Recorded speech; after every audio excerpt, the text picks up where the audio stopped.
guys, it's Aoife from Words of Clover and I'm here with my November wrap-up part 1. So I have 5 books to talk about in this wrap-up, and the first book that I read in November was Daughters of Witching Hill by Mary Sharratt. This is a historical fiction that is based around one of the most famous witch trials that happened in England in 1612, and it is around the time of the reign of James I, when witch hunting and identifying witches and witch trials were this really big thing in England.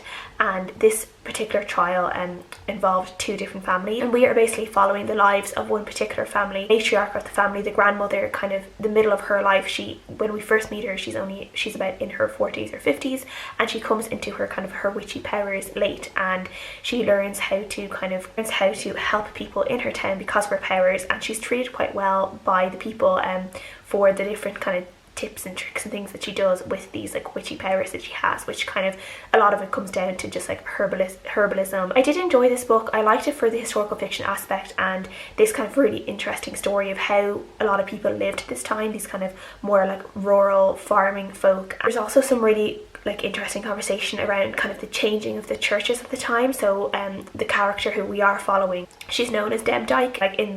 In the area she's known as Demdike, but her real name is Elizabeth, and there is some characters in this book that call her Bess.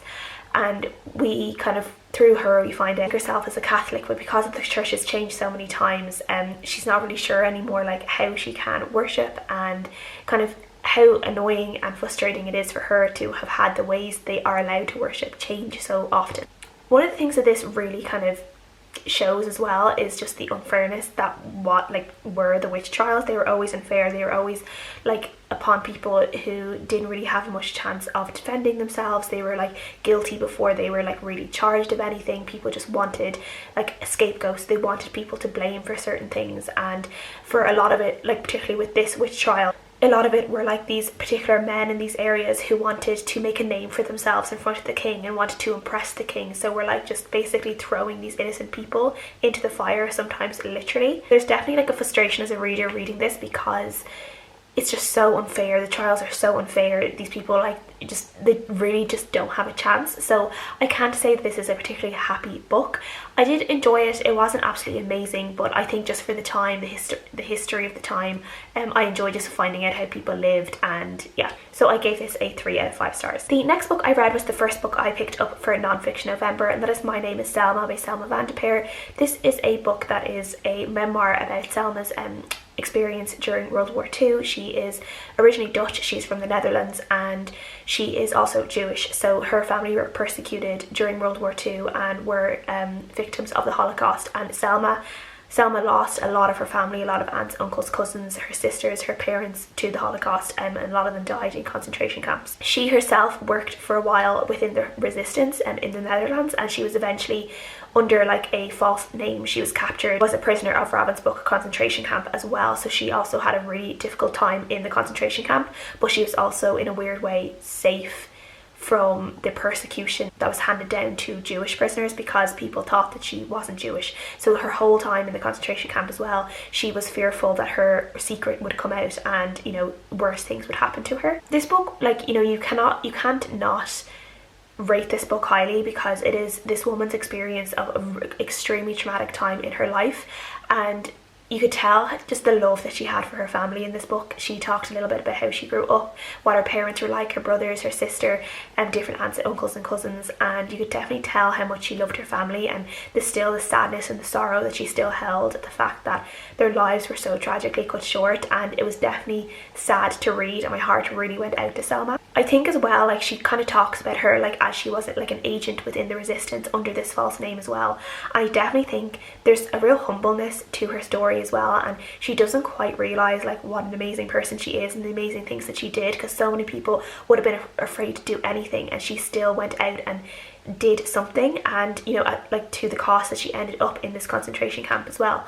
But the way she tells it, sometimes I feel there was definitely where the reader was held a little bit at arm's length from her story, because I could tell, you could tell there was a distance in her story. I think maybe some of it was still too traumatic really to really spill a lot of those emotions out. There were times where it felt a little bit matter of fact. At the same time, you can understand why it would be like that. Even years later, Selma is in her 80s now. She's almost 90 years old, I think, and you can still understand why this is very, very hard to write about and to share. Arika actually kind of talked about survivor's guilt as well, which I know is something that a lot of Holocaust survivors and World War II survivors dealt with, and she definitely dealt with that after the war, and you know, she suffered from depression for a while. She also talked about the effect the war had on children who were separated, Jewish children who were separated from the parents and lived with foster families to, you know, save them from the Holocaust, and how traumatic it was for these children to then years later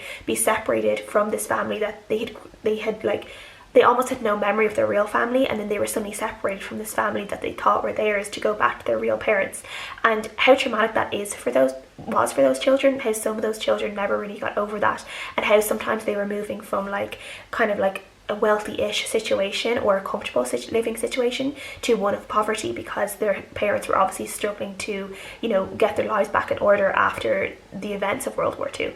And I never really thought about that before, and I thought it was really interesting. I think if you enjoy The Choice by Edith Eger, I think you would enjoy this one. 4 out of 5 stars, because again, it is just a remarkable story. Anybody's story that comes out of this time I think is remarkable. Just complete, you know, respect for sharing that story as well. So I gave it 4 out of 5 stars. Some of it is a little bit on the simpler / matter-of-fact side, but I still think it is a really good story, an important story to read about, and yeah, I really enjoyed it. After that, I read The Devouring Grey by Christine Lynn Herman. I read this in a reading vlog that, if you haven't seen, I will leave linked up above, and this is a YA like paranormal mystery, and we are following this girl called Violet who is moving back to this town called Four Paths, which is where her mother grew up, but she knows nothing about this town, and she isn't really looking forward to moving here because she has had a traumatic thing happen in her family, which is one of the reasons why they're moving back to this place. When she gets to Four Paths, she realises that her and her mother are part of one of the founding families of Four Paths. She meets other teenagers in this town that are also a part of these founding families. This town has kind of like this really like dark secret, in that there is this kind of magical plane where a second version of this town exists. It's a little bit like the Upside Down in Stranger Things, and there's this monster trapped in this town, and these families are kind of, they're like the guardians of the town in a way. They have these magic powers. All the families and all the members of these families have some sort of magical power where they are able to protect the town from this monster, but more and more people have been dying because of this monster, and people's respect, like the townspeople respect for the families is kind of waning because more people are in danger and they don't seem to be doing their job properly. And Violet is kind of thrown in the middle of this, having no idea about any of it, having no idea that she does possibly have these magical powers that she may have to like learn how to control, and that she may have to face up to this monster as well. This was one I really enjoyed. I didn't expect to enjoy it quite as much as I did, and it just has everything, like all the kind of the mystery and the drama that you get from like a typical CW show, like say like The Vampire Diaries or Riverdale, as well as like the real creepy paranormal aspects you get from things like Stranger Things. Like, there is so much kind of history between all the characters, even Violet's mother and even Violet herself. She immediately kind of becomes entangled with all of the characters and has different relationships with all of them, and there is so much to kind of unpack with that, and still all of it wasn't unpacked by the end of this book. I think there's more to come in the second book. Like with the mystery as well, I was kind of guessing a lot, and I really didn't have it all kind of clued together by the end. Maybe some people, I'm sure there were some people who kind of figured it out straight away, but it definitely took me a while to figure out the kind of the mystery behind everything. There's also some really great like kind of queer representation in this book as well, because a couple of the characters, the teenage characters, are bisexual, but also some of the older characters, some of the parents have had bisexual relationships as well, and I just think that was really great to throw in. I just really enjoyed my whole reading experience of this book. I originally gave it a 5 out of 5 stars. I think maybe more of like a 4.5 out of 5 stars, like kind of like distancing myself from it for a little bit, but I still really enjoyed this one, and I cannot wait to get to the next book, which is called Deck of Omens, because I just love everything, the mystery, the tension and the magic in this book, the horror aspects of it as well, and I just really enjoyed. So yeah, I loved it. The second book I read for non-fiction November this month was Hood Feminism by Mikki Kendall. This is basically a kind of 300-page book that looks upon the feminist movement and how kind of the feminist movement, like the modern day feminist movement, isn't as intersectional as it should be, and Mikki is kind of looking at the different ways in which marginalised women have been forgotten by the feminist movement, and with a particular kind of lens on black women and people in the black community.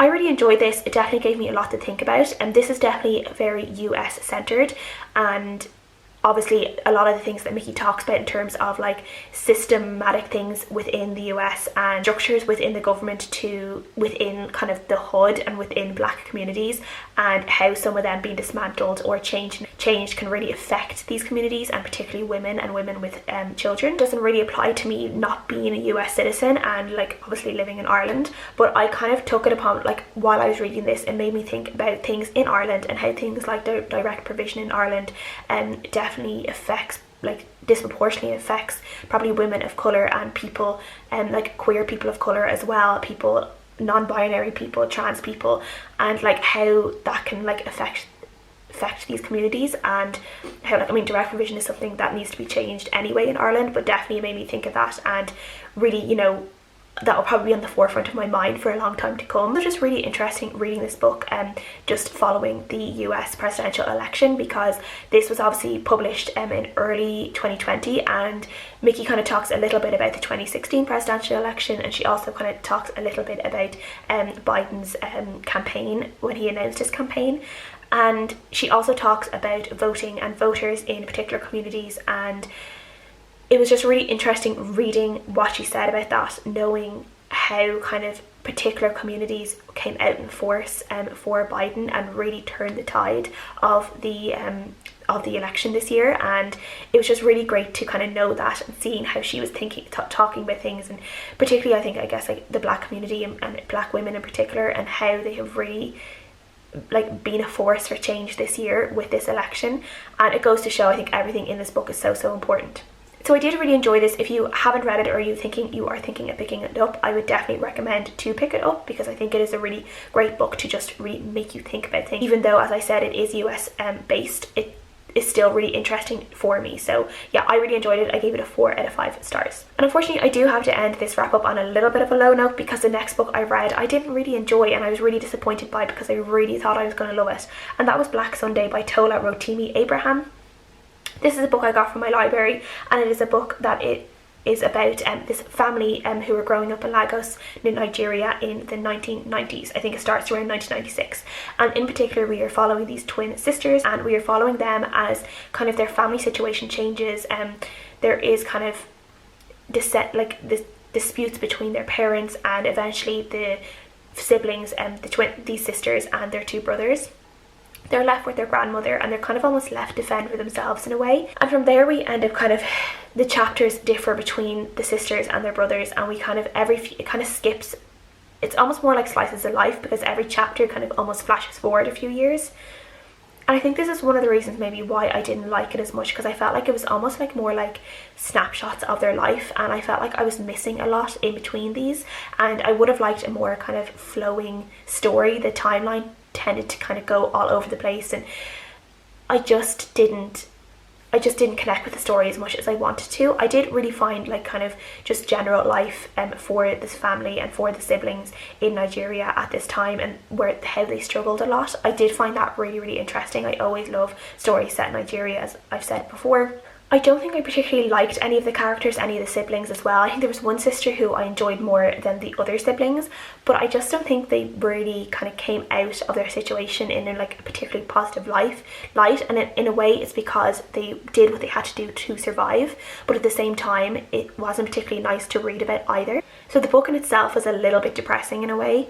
And I'm sure there's a lot of things in this book that I've missed, and I'm sure people who maybe are like from Nigeria or know like Nigerian culture and Nigerian stories, because there's a lot of like storytelling in this, like I think people who maybe have a better connection to that and know a bit more about it could get a little bit more out of it than me. So if you have read this book and you've really enjoyed it, I would love to know like the bits that you enjoyed out of it, because I would love to maybe know more about maybe the things that I missed in this book, because yeah, I feel like there was something there, I just didn't get it. So I gave it a 2 out of 5 stars in the end, and yeah, unfortunately I didn't enjoy it as much as I thought I would. So that's everything I have read this month so far. Please let me know if you guys have read any of these books, what you guys are reading at the moment. I would love to know. Thank you guys so much for watching as always, and I'll see you guys again next time. Bye.